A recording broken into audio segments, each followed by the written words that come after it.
bayar pampasan.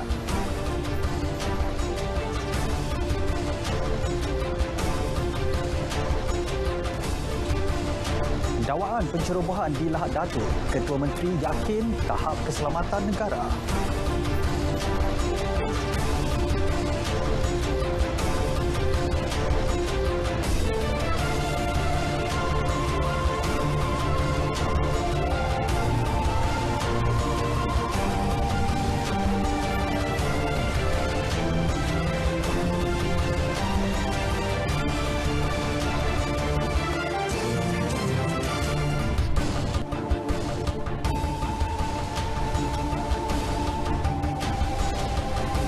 Assalamualaikum dan selamat petang. Saya Azamuddin Hussein. Berita wilayah 6 Februari membawakan laporan terkini dari seluruh negara. Dan seperti biasa, lintas langsung dari Sarawak dan Sabah bakal mengisi paparan petang ini. Bersama lintas langsung dari negeri Kedah.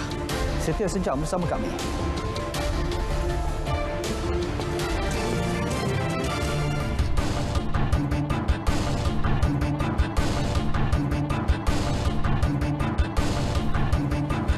Saudara, jemaah umrah yang tidak berpeluang menunaikan ibadah itu sepanjang tempoh penutupan sementara bulan lepas diminta segera berhubung dengan Lembaga Tabung Haji LTH bagi memudahkan urusan bayaran pampasan dibuat.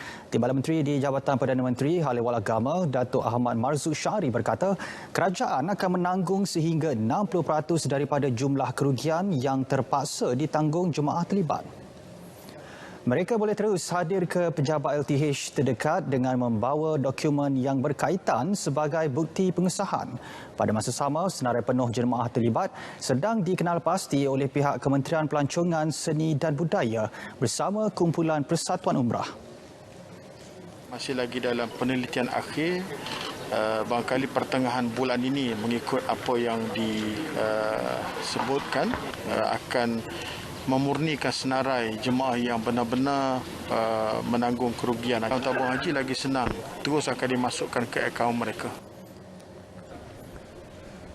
Beliau ditemui media pada program santuni nelayan kawasan Dewan Undangan Negeri Kijang di Kota Baru. Kerajaan sebelum ini mengumumkan akan membayar pampasan kepada jemaah umrah yang terpaksa menangguhkan ibadah itu sepanjang penutupan sementara selama sebulan bermula 8 Januari lalu. Menteri di Jabatan Perdana Menteri Hal Ehwal Agama Idris Ahmad dilaporkan berkata, walaupun tidak dapat memberikan pampasan penuh, namun ia diharap sedikit sebanyak dapat memberi kelegaan kepada mereka yang terlibat.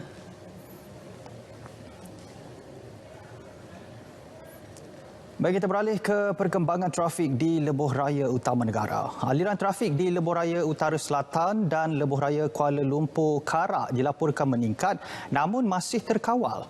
Untuk mendapatkan perinciannya, kita ikuti lintas langsung bersama wartawan Ravin Sanmugam dari Pusat Pengurusan Trafik Lembaga Lebuh Raya Malaysia LLM di Bangi, Selangor. Silakan Ravin.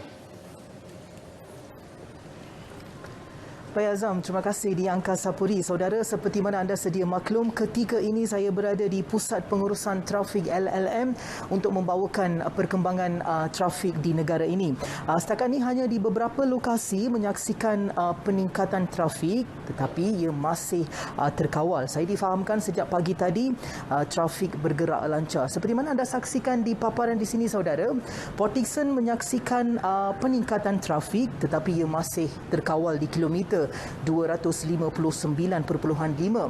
Bagi di Kajang UPM pula, kilometer 303.7 bergerak lancar, trafik bergerak lancar.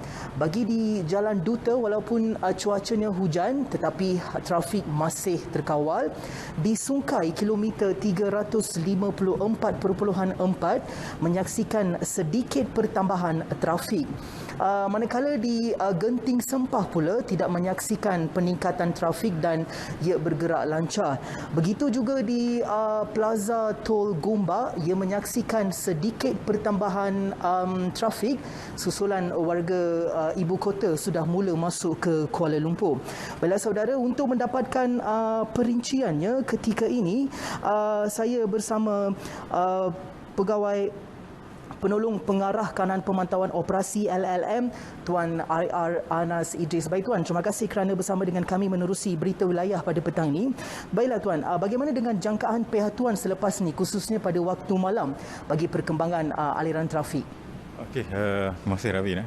Sebenarnya yang dah dimaklumkan tadi, secara awal, secara umumnya aliran trafik di lebuh raya kita pada hari ini adalah dalam keadaan terkawal lah. Jika dibuat pembandingan daripada pagi dan petang, kita dapati terdapat pertambahan jumlah trafik, tetapi aliran masih terkawal. Pada masa ini, trafik dilihat agak bergerak perlahan di kawasan Sungai Sling River, Sungai Buaya Rawang dan juga Sendawang PD. Berita terbaru yang kita terima ada kemalangan di kilometer 231.1 yang menyebabkan kesakan lebih kurang 3 kilometer. Jadi saya harap pengguna dapat bersabar dan memandu dengan berhati-hatilah. Jangkaan kita, trafik akan mula meningkat. Manakala kita lihat pun tadi, trafik telah mula pun bergerak perlahan di beberapa lokasi dan sehingga tengah malam nanti kita jangkakan akan berlaku peningkatan jumlah trafik. Dari segi perbandingan jumlah trafik berbanding semalam ke hari ini, kita dapati situasi pada hari ini lebih baiklah berbanding semalam. Mana semalam banyak lokasi yang dilaporkan kenderaan bergerak perlahan, tetapi hari ini dalam keadaan yang selesa lah. Sedikit nasihat saya kepada pengguna-pengguna lebuh raya.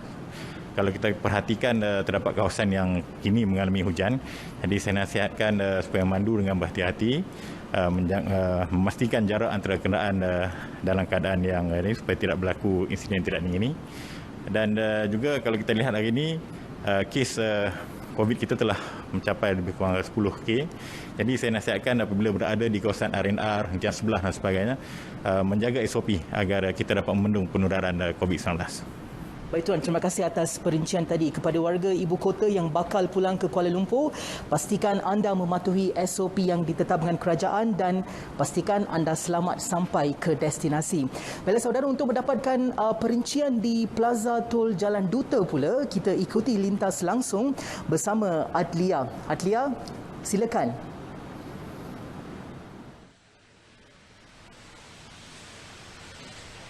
Terima kasih Ravin yang berada di LLM Bangi. Baiklah saudara, ketika ini saya berada di Plaza Tol Jalan Duta bagi membawakan perkembangan semasa aliran trafik di sini. Di sini hujan mulai turun seawal jam 5 petang, namun aliran trafik masih lancar dan terkawal. Meskipun terdapat pertambahan bilangan kenderaan, namun tiada kesesakan luar biasa yang berlaku. Saya melihat kelancaran trafik pada hari ini susulan warga kota sudah mula merancang perjalanan dan pulang secara berperingkat dan lebih awal daripada bercuti bersempena perayaan Tahun Baharu Cina. Bagi memastikan kelancaran aliran trafik, pihak PLAS menyarankan pengguna lebuh raya untuk menyemak cadangan waktu perjalanan TTA yang dikeluarkan oleh pihak PLAS. Sehubungan itu, orang ramai juga dinasihatkan untuk sentiasa berwaspada dan mematuhi SOP yang telah ditetapkan, terutamanya ketika berhenti di kawasan rehat dan rawat, RNR dan hentian di sepanjang lebuh raya. Juga, pengguna lebuh raya dinasihatkan untuk sentiasa berhati-hati ketika memandu, terutamanya ketika musim hujan dan mengikut had laju yang telah ditetapkan. Baiklah, saya kira setakat ini sahaja perkembangan semasa aliran trafik yang dapat saya kongsikan langsung dari Plaza Tol Jalan Duta ini. Saya kira rakan setugas saya, Fatin Akila yang berada di Plaza Tol Sungai Busi, sudah bersedia untuk membawakan perkembangan semasa aliran trafik di sana. Baiklah, silakan Akila.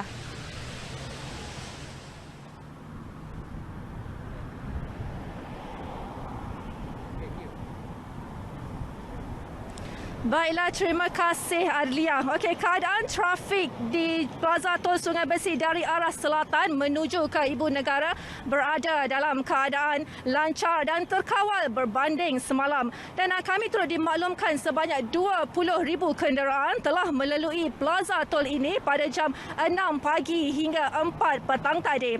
Dan ini kemungkinan sudah ramai yang memulakan perjalanan pulang ke Ibu Negara bagi memulakan rutin kerja harian mereka pada esok hari. Dan selain itu, Jabatan Meteorologi juga telah mengeluarkan ramalan kaji cuaca berlaku ribut petir pada hari ini, pada petang ini di 1-2 tempat. Oleh itu, jadilah pemandu yang berhemah, memandu mengikut kelajuan yang ditetapkan dan jangan menukar laluan secara tiba-tiba. Ingat, kawal emosi ketika memandu. Dan ingat, anda bukan hanya mempertaruhkan nyawa anda, malahan nyawa pengguna jalan raya yang lain.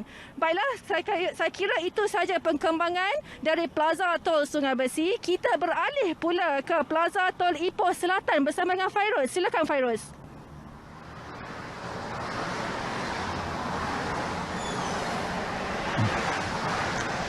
Baik, terima kasih.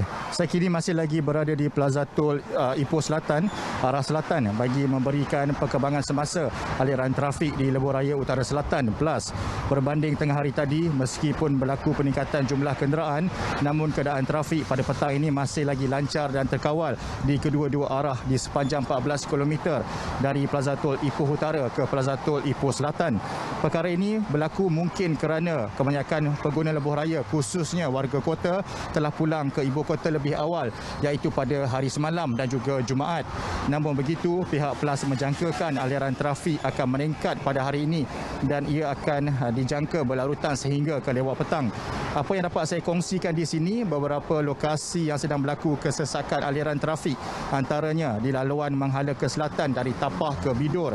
Selain itu, trafik juga dilaporkan perlahan dari Sungai ke Slim River. Baik kepada pengguna Lebuh Raya yang ingin memulakan perjalanan anda, ingat orang yang tersayang, pandu cermat, jiwa selamat. Semoga anda selamat sampai ke destinasi.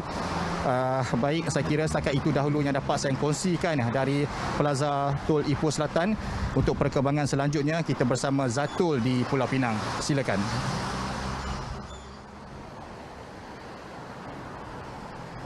Baik, Assalamualaikum. Terima kasih Fairuz di Ipoh. Fairuz, jika anda dapat lihat di bahagian belakang saya pada ketika ini, aliran trafik daripada kedua-dua arah di Plaza Tol Jambatan Pulau Pinang masih lagi menunjukkan keadaan yang lancar tanpa sebarang kesesakan.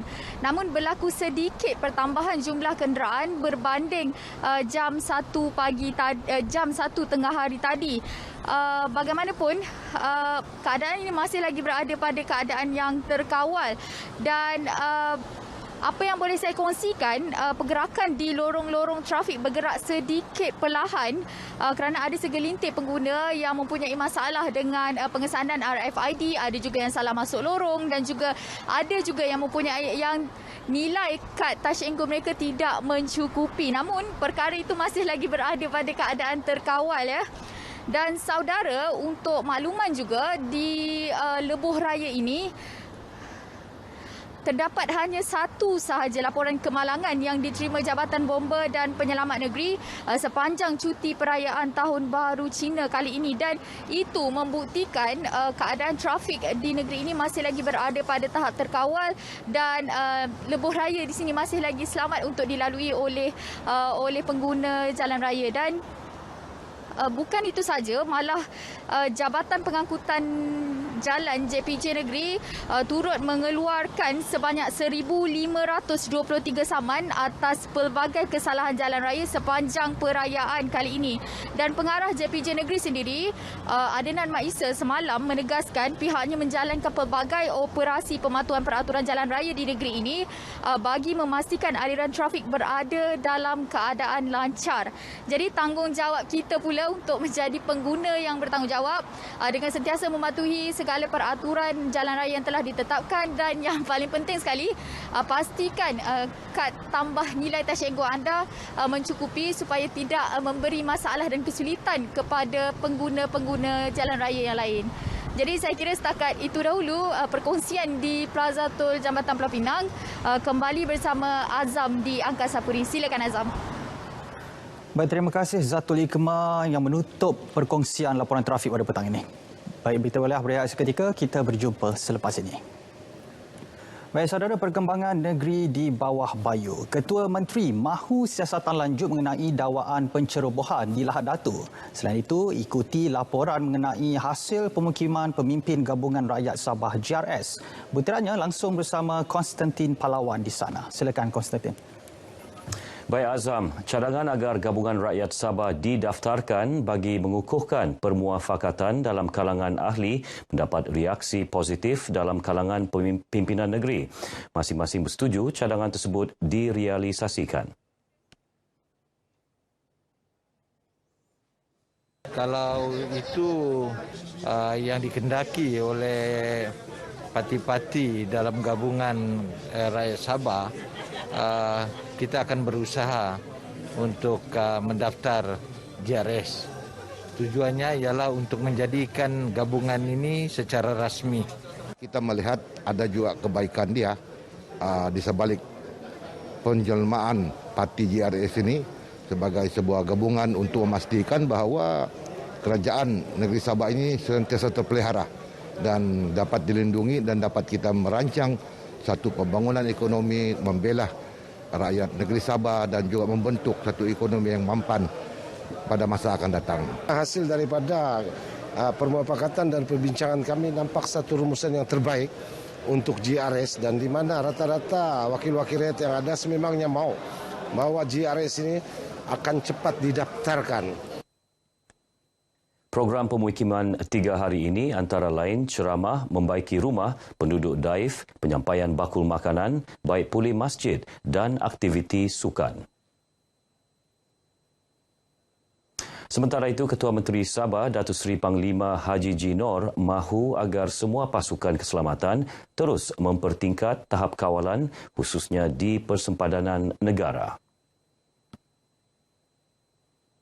Saya telah dimaklumkan oleh Datuk Pusurujaya Polis Sabah mengenai perkara ini dan memang menjadi harapan kita supaya pihak pasukan keselamatan kita termasuk pihak polis supaya melihat perkara ini secara serius dan menyiasat apakah betul apa yang dinyatakan itu atau tidak.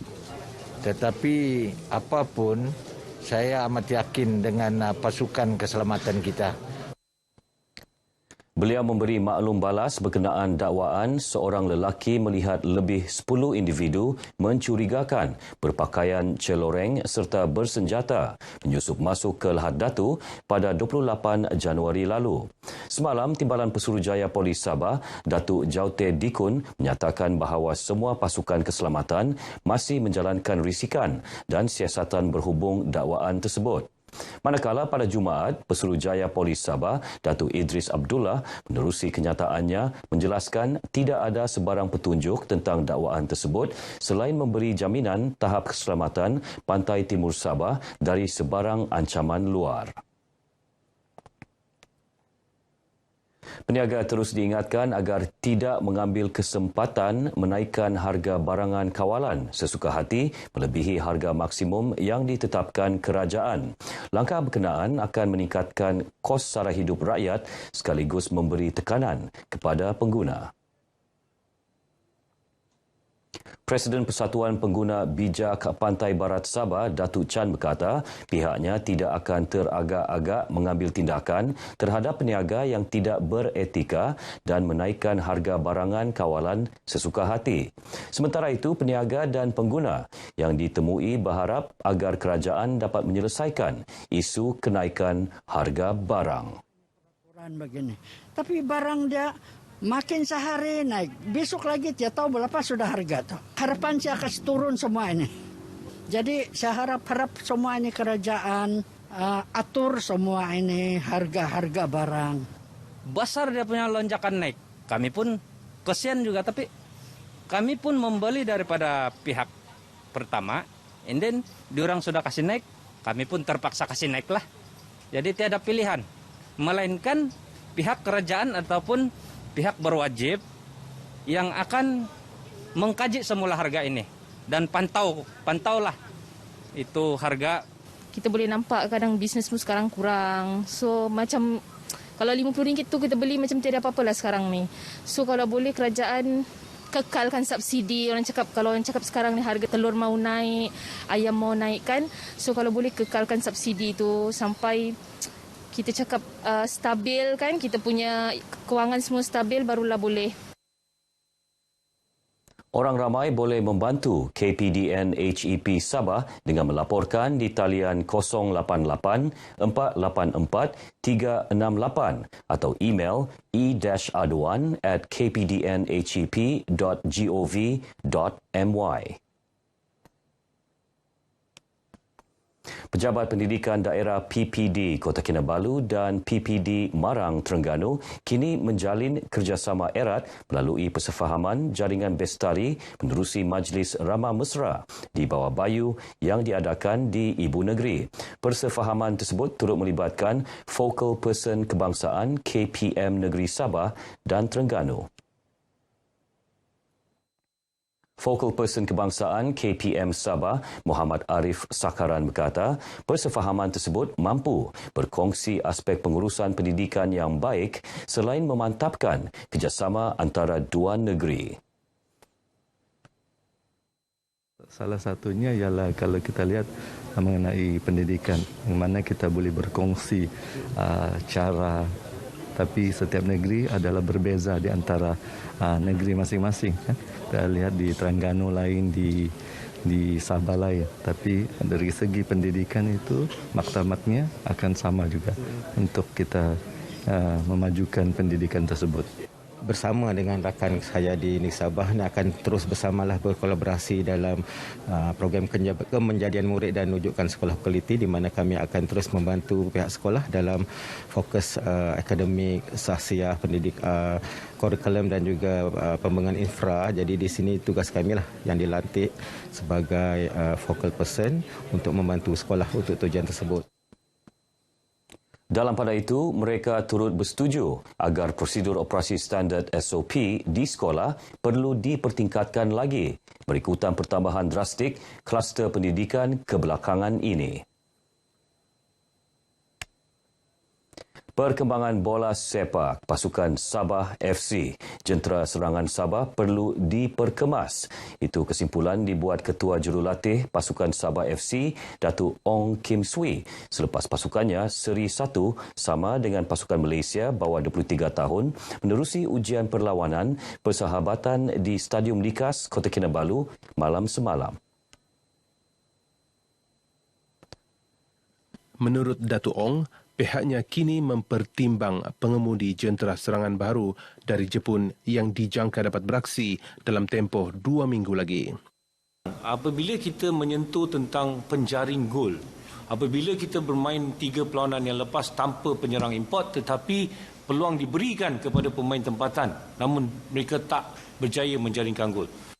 Ketua Jurulatih Malaysia bawah 23 tahun, Bradley John Meloni pula sebaliknya optimis dengan prestasi anak buahnya sebagai perlawanan pemanas badan sebelum ke Phnom Penh 14 Februari nanti.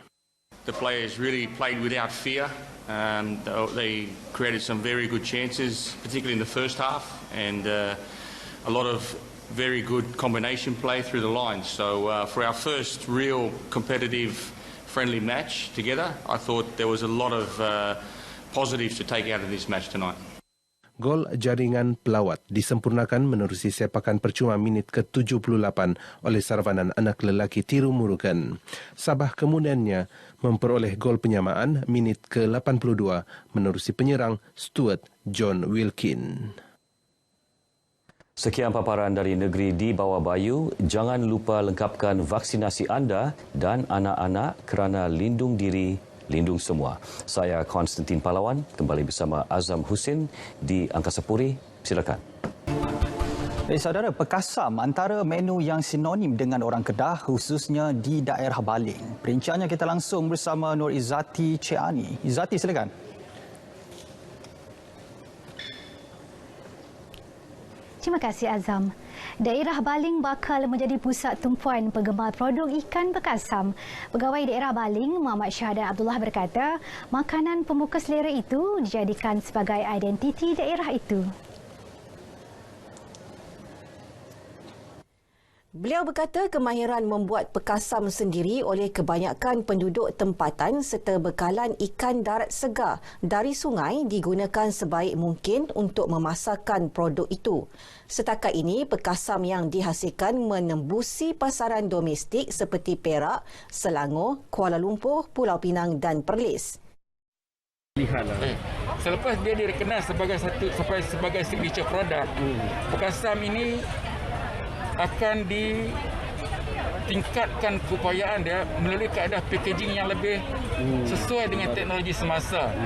Okey, bagaimana kita boleh menghasilkan produk pekasam yang ketahanannya lebih lama dan produk itu boleh dibawa ke mana-mana. Jadi beliau ditemui pemberita semasa program kempen galakan pasar domestik produk industri makanan anjuran Farma baru-baru ini. Selain makanan kampung yang unik, Baling banyak menawarkan destinasi pelancongan berasaskan alam semula jadi, terutama melibatkan pengusaha chalet dan aktiviti rekreasi. Di Kampung Kuala Kedua Lenggong, usaha dua beradik memanfaatkan keindahan semula jadi dengan menyediakan makanan sambil berendam dalam sungai dengan layanan mesra menjadi tarikan. Laporan Nur Hidayah Anwar. Menikmati pajeri umbut bayas, kerabu dan nasi buluh daun lerek sambil merendam kaki antara menu kampung dan unik yang disediakan di Anjong Chalet. Menurut pengusahanya, selain mempromosikan daerah tersebut, pihaknya turut menjadi pusat sehenti jualan produk tempatan seperti kopi kampung dan madu kelulut. Yang main sini kita lebih promotkan kata apa cara makan dan minuman cara kampung kan. Contohnya salah satunya kopi ni lah. Jadi pemain kita promot secara tak langsung kita boleh membantu mereka dari segi kewangan lah juga kan. Kita boleh beli kat mereka sekarang customer beli dengan kuantiti yang banyak bawa balik. Diduga dengan pandemik COVID-19 serta kejadian kepala air hujung tahun lalu, mereka bersaudara bangkit meneruskan perniagaan yang turut memberi peluang pekerjaan. Aktiviti Palang, aktiviti ekonomi Palang lah, no? Okey, salah satu daripadanya kelulut lah kan. Kelulut tu mendatangkan, kita kata mendatangkan sumber ekonomi jugalah buat Palang kan. Di samping Palang ada sebiji dua biji chalet tu lah. Kan. Sebiji chalet, lepas tu sampingan dia ada buat bisnes. Sampingan dia inilah yang ni lah. Kelulut ni lah kan. Ya. Sedap je. Kopi madu kelulut. Dia manis, dia tak macam manis gula pasir. Manis dia lain. Sedap. Nak cuba boleh datang sini. Kita sangat-sangat bagus lah sebab Baling ni dia memang terkenal dengan semula jadi. Jadi bila ada pengusaha-pengusaha macam ni memang banyaklah permintaan. Jadi kalau kita nak booking chalet kat sini pun kita kena queue lah. Jadi kita macam nak booking makanan dalam sungai, satu benda yang tarikan ni dia kena booking awal. Itulah. Ternyata hikmah di sebalik situasi pandemik COVID-19 tidak mematahkan semangat mereka untuk terus mengusahakan perusahaan ini dan terus memberikan kepuasan kepada pengunjung yang datang ke sini bagi menikmati keseronokan, keindahan alam semula jadi yang terdapat di Kampung Kuala Kedua Baling Kedah ini. Dan harap usaha yang dilakukan mereka ini dapat dicontohi sehingga memajukan sektor pelancongan di negeri Kedah. Mengambil iktibar kejadian kepala air di Gunung Jerai, Angkatan Pertahanan Awam Kedah menubuhkan pasukan tindakan kecemasan pertahanan awam SEADET Keluarga Malaysia Parlimen Jerai sebagai persediaan komuniti setempat bertindak awal apabila berlaku bencana. Pengarah APM Kedah, Lieutenant Colonel Pertahanan Awam Awang Askandar Ampuan Yaakob berkata, selain di Parlimen Jerai, pasukan tersebut turut ditubuhkan di Parlimen Baling yang berisiko berlaku bencana seperti banjir. Di negeri Kedah ada 33 pasukan SEADET dan ini telah kita aktifkan untuk diperbesarkan, diperkembangkan ke semua komuniti. Apapun jenis komunitinya, dia boleh tubuhkan satu SIDET ataupun SIDET dengan satu pelatun. Dan kita akan bimbing, kita akan latih, kita akan facilitate dan kita akan organize pasukan tersebut supaya mereka diberi latihan, diberikan kursus, diberikan bimbingan supaya pasukan itu boleh bergerak sendiri, respon kepada bencana setempat. Penyertaan orang awam dalam SIDET turut digalakkan, antaranya SIDET Gabungan Pelajar Melayu Semenanjung Kuala Kedah. SIDET kalau sebelum ni kita gerakkan, kalau kata bencana ni kita faham NGO memang tak dibenarkan lah, tapi apabila adanya SIDET Civil Defence Emergency Response ni di bawah GPMS Kuala Kedah, jadi kita boleh akses ke tempat-tempat bencana yang tak boleh masuk lah. Jadi masa baru ni bencana di Selangor ni kita alhamdulillah kita dapat masuk ke kawasan-kawasan yang kritikal lah, dan kita memberikan bantuan dari segi toto, barang keperluan, dan ada juga ahli SIDET ni kita terlibat dengan operasi. Okey, macam kita daripada awam yang mempunyai SIDET ni, maknanya dalam SIDET ni dia mempunyai pelbagai kepakaran lah. Okey, macam dari saya pula lebih kepada bidang menyelamatkan haiwan. Jadi operasi yang kita buat di Selangor menyelamatkan 9 ekor kuda yang terperangkap di dalam trailer dan juga terperangkap di kawasan banjir yang tak boleh dilalui lah. Jadi di situ bila kita dapat panggilan, kita terus atur gerak kita punya aset untuk sampai ke lokasi. Aliran tu yang salah ataupun you sendiri akan menjadi mangsa. Itu yang kita nak ajar, kemahiran-kemahiran untuk keselamatan apa semua kan.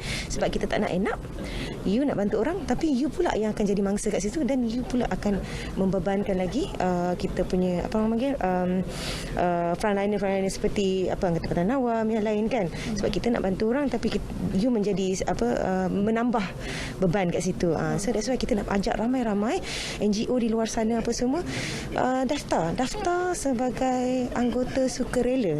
Ini sukarelawan. Macam I pun, I pegawai sukarela. Kita buat kerja sukarela.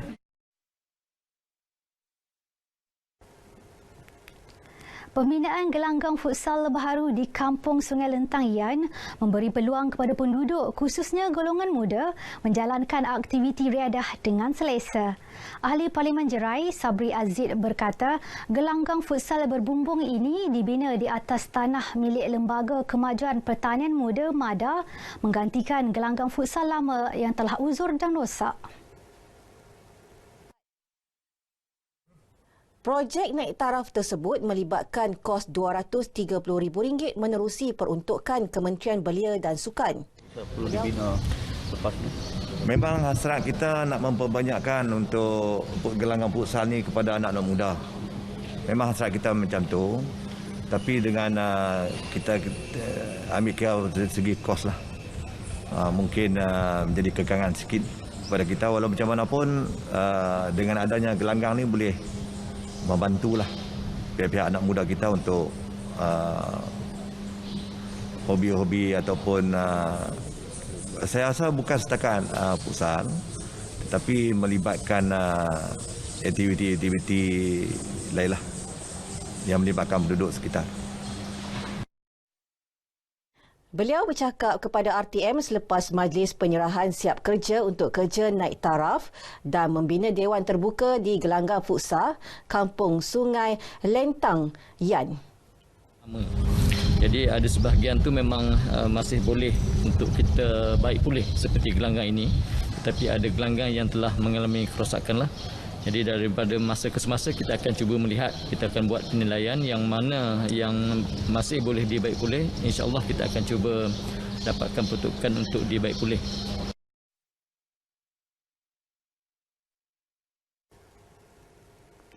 Bencana tidak ada undang. Bersedialah dari awal. Kembali bersama Azam. Baik, terima kasih Zati langsung dari Kedah. Dan untuk laporan cuaca seluruh negara langsung bersama Pegawai Malaysia Syazwani Yahya. Saksikan.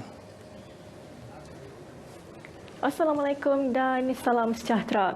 Baiklah, berdasarkan paparan imej gema radar terkini, kebanyakan kawasan di semenanjung Malaysia pada petang ini mengalami hujan berserta ribu petir.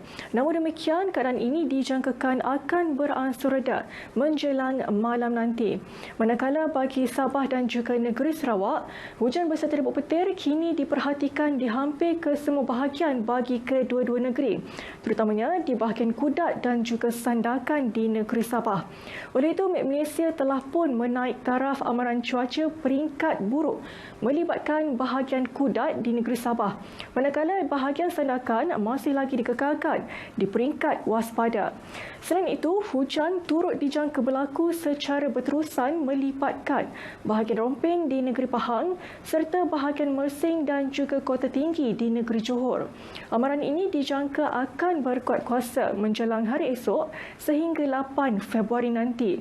Oleh itu, bagi orang ramai yang tinggal di kawasan berkenaan, anda dinasihatkan supaya sentiasa berjaga-jaga dengan kemungkinan banjir dan juga angin kencang yang boleh berlaku. Baiklah, seterusnya Met Malaysia turut mengekalkan amaran angin kencang dan laut bergelora kategori pertama dan juga kedua bagi kawasan-kawasan perairan yang bertanda kuning dan juga jingga. Amaran ini dijangka akan berkuat kuasa sehingga ke hari esok, iaitu 7 Februari 2022. Dan di sepanjang tebak amaran, kelajuan angin boleh mencapai sehingga 60 km sejam dan ketinggian ombak boleh mencecah sehingga 4.5 meter. Dan kebanyakan aktiviti pantai dan juga perkapalan, termasuklah aktiviti perkhidmatan feri dan juga bubuk kecil adalah amat berbahaya. Baiklah, sekian sahaja laporan cuaca untuk petang ini. Sekarang kita lihat ramalan cuaca bagi bandar-bandar utama di seluruh Malaysia. Sekian, saya Wani Yahya. Assalamualaikum.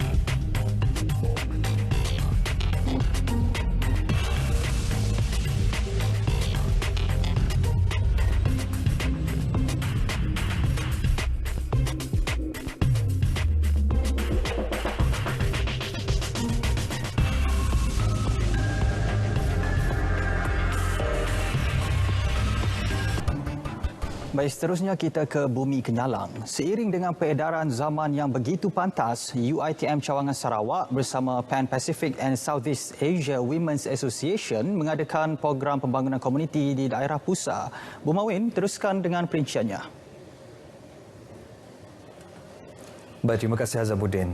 Perubahan zaman yang begitu pantas berlaku hari ini mendorong UiTM Cawangan Sarawak bersama dengan Pan Pacific and Southeast Asia Women's Association Persewa Cawangan Sarawak mengadakan satu program pembangunan komuniti di daerah pusat di bahagian Betong.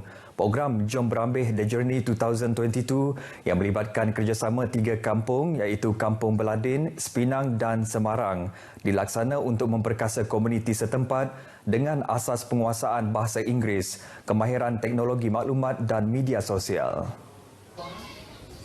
Ketua Projek Program Jom Berambih The Journey 2022, Dr. Norseha Unin berpuas hati dengan maklum balas yang menggalakkan daripada komuniti di 3 kampung terbabit sepanjang program berlangsung. Beliau optimis program susulan akan diadakan pada masa akan datang dalam usaha membantu penduduk tempatan untuk mempromosi produk mereka ke tahap global menerusi kemahiran teknologi maklumat, media sosial dan penggunaan bahasa Inggeris. Pada asalnya bermula kita nak buat program bahasa Inggeris untuk social media sebab kita dapati banyak tarikan-tarikan daripada Beladin, daripada Semarang, ya, daripada kawasan ni yang perlu diketengahkan. Kita blast di social media. Sebab apabila sebelum kami datang ke Beladin, kami cari information berkenaan Beladin, walaupun banyak tapi tak menyelah di alam maya kan. Macam kita nak tahu lebih banyak. So kalau boleh lebih banyak belia di sini yang mengetengahkan. And kalau menggunakan bahasa Inggeris lagi bagus sebab apa, dia boleh keluar globally. Dalam majlis sama, Pengerusi Persewa Cawangan Sarawak Datuk Dr. Munirah Muhammad Hassan juga berharap program outreach seperti itu akan diteruskan untuk memperkasa pembangunan wanita di kawasan luar bandar, terutamanya dalam aspek pembangunan ekonomi. Jelasnya tumpuan aktiviti persewa selama ini lebih banyak untuk kawasan luar bandar dengan mengambil kira terhadnya peluang-peluang ekonomi, pendidikan dan akses teknologi penduduk luar bandar. Kita harap mereka tidak hanya terhenti di sini dan kalau boleh memperbaiki akan benda mereka dah memang mahir. Setiap mereka saya lihat semua ada kemahiran tersendiri, cuma bagaimana nak mempromosikan produk-produk mereka supaya mereka dapat what we call improve on the economy, dapat dipasarkan. Program 3 hari yang berakhir hari ini melibatkan penyertaan golongan wanita dan anak muda dari 3 kampung berkenaan dengan 3 aktiviti utama iaitu bengkel bahasa Inggeris untuk pemasaran media sosial, mengetengahkan makanan tempatan bagi tujuan penghasilan buku resepi tempatan dan program misi akademik oleh pihak UiTM Cawangan Sarawak. Baik, sementara itu, walaupun tiada penganjuran pesta dan perarakan Cap Gome pada sambutan Tahun Baharu Cina di Bandar Simanggang di Sri Aman tahun ini, namun suasana perayaan masih lagi dapat dirasai oleh penduduknya melalui dekorasi lampu warna-warni di tebingan Batang Lupa. Pesta Lampu Tahun Baru Cina yang diusahakan oleh Simanggang Sun Heng Society itu bakal memberi keceriaan kepada masyarakat Bandar Simanggang sehingga sambutan Cap Gome pada 15 Februari ini. Setiausaha Simanggang Sun Heng Society Goh Kozi memberitahu walaupun Sarawak telah beralih ke fasa 4 pelan pemulihan negara, namun aktiviti perhimpunan dan perarakan secara besar-besaran masih tidak dibenarkan ketika ini. Oleh itu, sebagai mematuhi prosedur operasi standard SOP yang ditetapkan, perarakan Cap Gome atau Juntoi tidak dapat diadakan tahun ini. Sebagai ganti kepada acara tradisi itu, Persatuan mengambil inisiatif untuk melaksanakan pesta lampu di pekarangan Tokong Ciun dan di tebingan Batang Lupar. Di samping kita menyaksikan benak pada waktu petang-petang dan bersia-sia, kita juga dapat melihat lampu-lampu inilah. Okey, inilah sebahagian kecil daripada sumbangan kami lah kepada industri pelancongan Bandar Simanggang ini. Sejak ini mula diperagakan pada sebelum Tahun Baru Cina, beberapa hari sebelum Tahun Baru Cina. Walaupun belum lengkap sepenuhnya, tetapi orang ramai telah berpusu-pusu datang ke sini.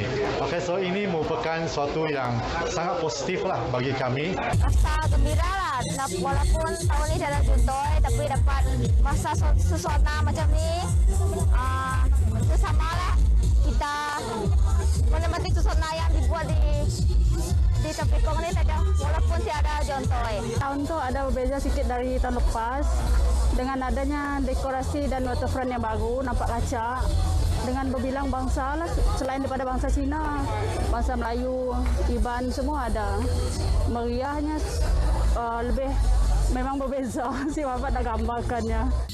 Seperti mana perarakan Juntoi yang menjadi medium perkongsian budaya dan penyatuan masyarakat pelbagai kaum, pesta lampu ternyata dapat mencapai tujuan yang sama apabila kemeriahannya turut dikongsi semua kaum di Sri Aman. Pesta lampu telah dilancarkan oleh Ahli Dewan Undangan Negeri Simanggang merangkap Menteri Muda Pendidikan, Inovasi dan Pembangunan Bakat, Datuk Francis Hardin Hollis pada Jumaat lepas. Inisiatif yang diambil kerajaan dengan melaksanakan program Jualan Keluarga Malaysia terus mendapat sambutan menggalakkan daripada orang ramai. Di Kota Samarahan, program yang berlangsung di salah sebuah pusat beli belah itu sememangnya dinanti-nantikan oleh penduduk setempat memandangkan harga yang ditawarkan lebih rendah dan murah.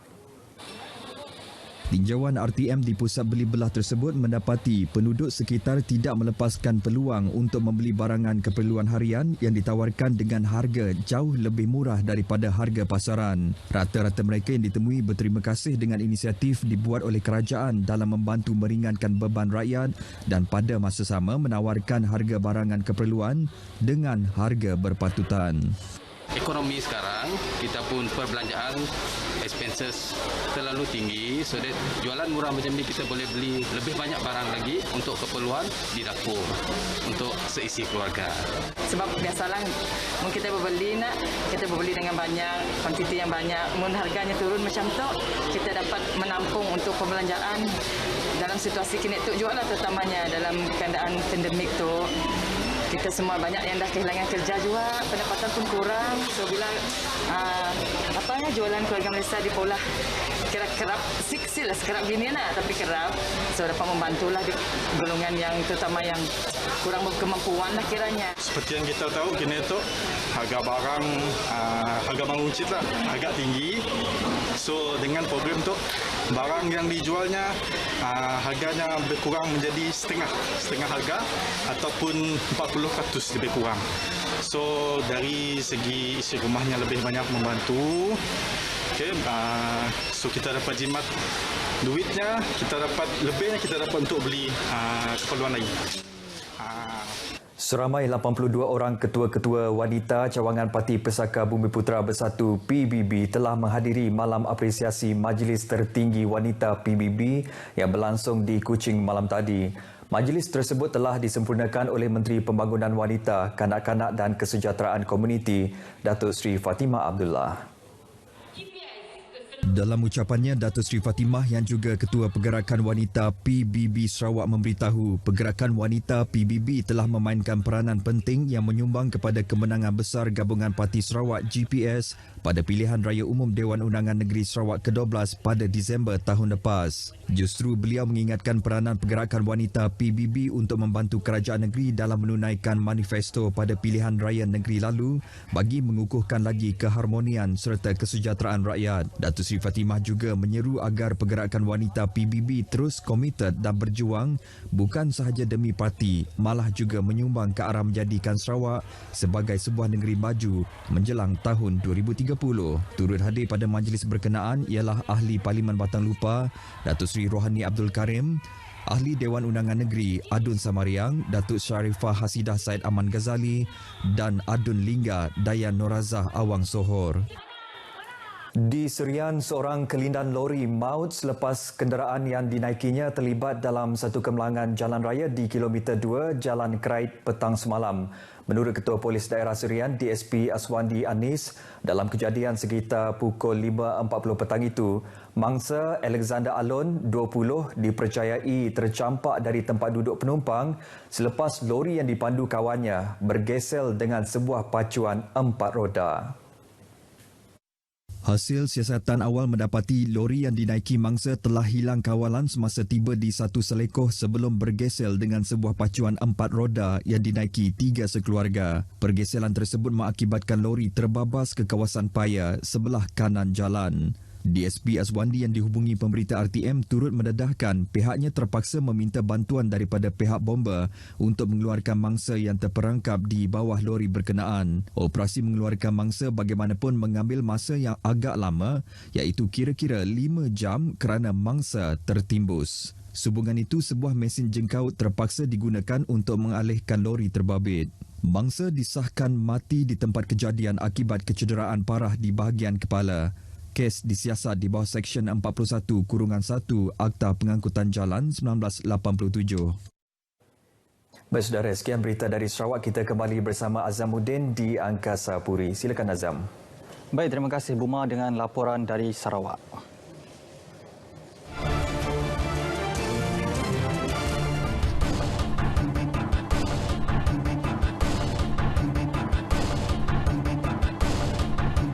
Saudara, program Jualan Keluarga Malaysia PJKM di Terengganu berjaya merekodkan RM1 juta hasil jualan, iaitu RM999,154 sejak 4 Disember lalu. Program itu mendapat sambutan menggalakkan dengan menerima lebih 20,000 pengunjung dari seluruh negeri itu. Nur Ashran Muhammad Noor ada perinciannya.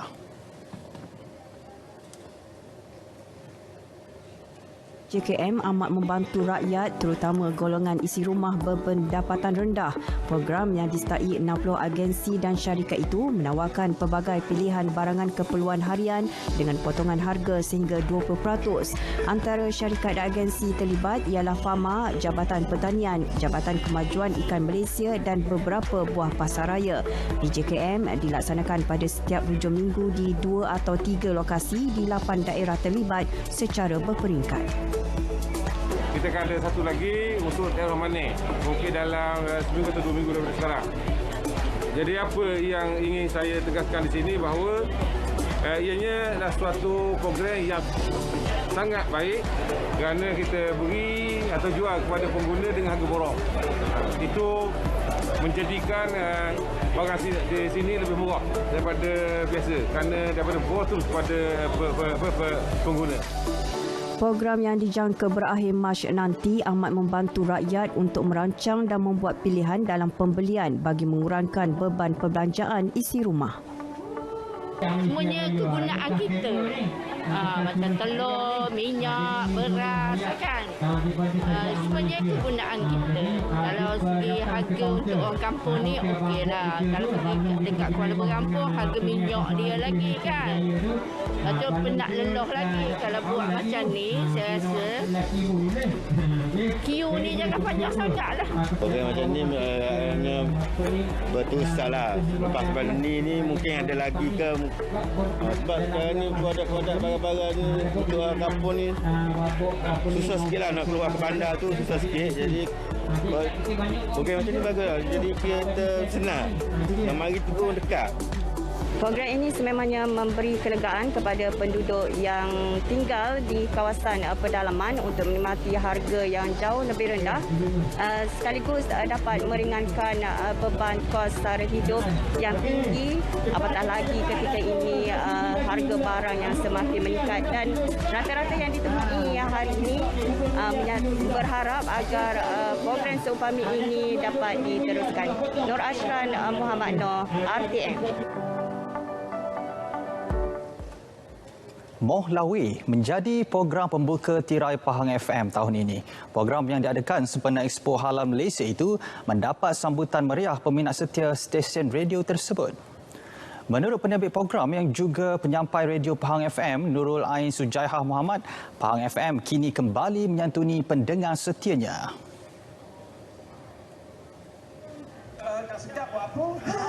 Dan saya suka juga dengan kata penduduk jengkel ini yang cukup sporting. Bila suruh bersorak, dia sorak kan. Lepas tu bila kita dalam keadaan sekarang ni, keadaan yang pandemik COVID-19 ini, kita suruh mereka patuhi SOP-SOP, mereka juga patuh. Selama 2 tahun mereka agak tidak dapat menjalankan perniagaan seperti biasa kerana pandemik melanda. Dan kali ini adalah selepas habisnya endemik kita. Ini adalah penganjuran Expo Halal selepas endemik. Selepas 2 tahun kita tak bersiaran. Dan saya kira ini merupakan salah satu platform terbaik untuk membantu usahawan melonjakkan balik ekonomi mereka. Penganjuran karnival kali keempat itu turut mendapat kerjasama Kerajaan Negeri Pahang, Majlis Daerah Maran, Pejabat Tanah dan Daerah Maran serta Majlis Belia Felda Malaysia. Sementara itu, Pengarah Jabatan Penyiaran Negeri Pahang, Arifin Awang berkata, program Moh Lawe akan diadakan di Jerantut minggu hadapan sebelum ke Lipis Mac nanti. Perancangan kita akan buat setiap daerah dengan satu program Moh Lawe. Mana program ini kita fokus juga pada bukan saja pada hiburan semata-mata, juga pada CSR yang mana contohnya pada hari ini kita telah bergabung dengan Persatuan IKS untuk membantu peniaga-peniaga kecil dalam menjual produk masing-masing lah.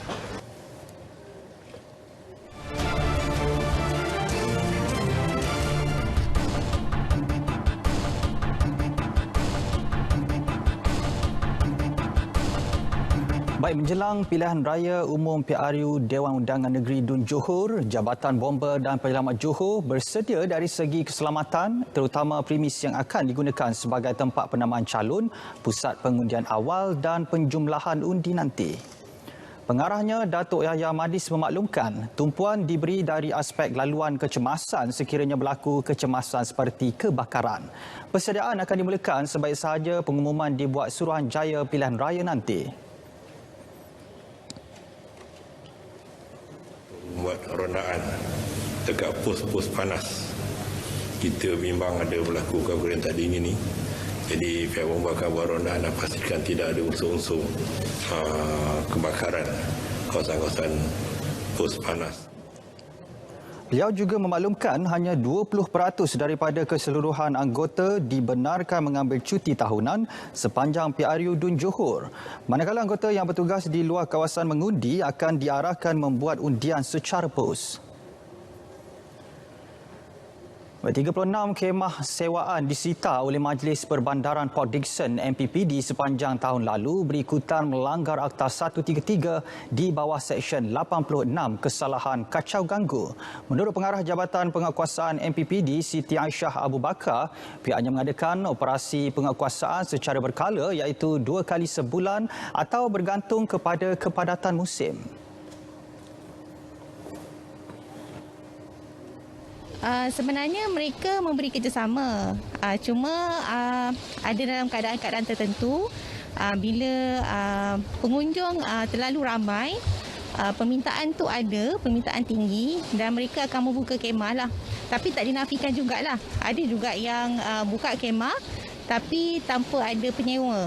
Jadi dari segi keadaan macam tu kita akan sita lah kemah dan meja kerusi yang berada dalam kemah tersebut lah. Beliau berkata demikian selepas mengadakan operasi penguatkuasaan kemah sewaan di pantai Teluk Kemang, Port Dickson. Tinjauan RTM mendapati rata-rata pengusaha kemah sewa mematuhi peraturan yang ditetapkan oleh MPPD dan kemah disusun dalam keadaan teratur. Terdahulu tular di media sosial berhubung rungutan beberapa pengunjung ke Port Dickson. Bagi saya, kalau nak kata menghalang pemandangan, pantai ni luas. Boleh je ni kan. Sebab benda ni bukan apa. Kalau tak ada, kalau ikut kan tak ada kan. Kita nak main tinggal-tinggal barang ke apa, payah. Kadang hilang kan. Tapi perlulah, bagi saya perlu. Kemah ni tak adalah malam pengunjung ramai lah kan. Tapi kena kesesuaian dia, susunan dia tu. Baru boleh nampak cantik. Pantai apa ni, pemandangan dia yang luas lah. Yang boleh untuk pengunjung yang menyewa kemah ni. Sedikit perkembangan sukan, cabaran skuash Piala Ganner Cincinnati 2022. Impian pemain skuash wanita negara S. Sivasanggari untuk ke pentas akhir terbantut selepas tewas di tangan wakil tuan rumah Amerika Syarikat Olivia Fischer 2-3. Pada aksi yang berlangsung di Cincinnati Country Club, atlet berusia 23 tahun itu bermula dengan langkah kanan selepas mudah mencatat kemenangan 11-4 di set pertama. Fischer bangkit di set kedua untuk meraih kemenangan 11-3 namun gagal meneruskan kecemerlangannya selepas set ketiga menjadi milik Sivasanggari yang mencatat kemenangan 11-6. Sivasanggari tewas 16-18 di set keempat dan kecundang 9-11 di set penentuan sekaligus menamatkan perjalanannya dalam kejohanan berkenaan. Terdahulu Sivasanggari mara ke peringkat separuh akhir selepas membenam cabaran Tina Hillis dari Belgium Jumaat lalu. Baik saudara, berita wilayah 6 Februari 2022 berakhir di sini. Dapatkan dos penggalak COVID-19 untuk perlindungan diri. Layari portal berita RTM di berita.rtm.gov.my untuk perkembangan sahih seluruh negara. Saya Azamudin Hussein. Dengan itu, Assalamualaikum dan insya-Allah kita berjumpa lagi.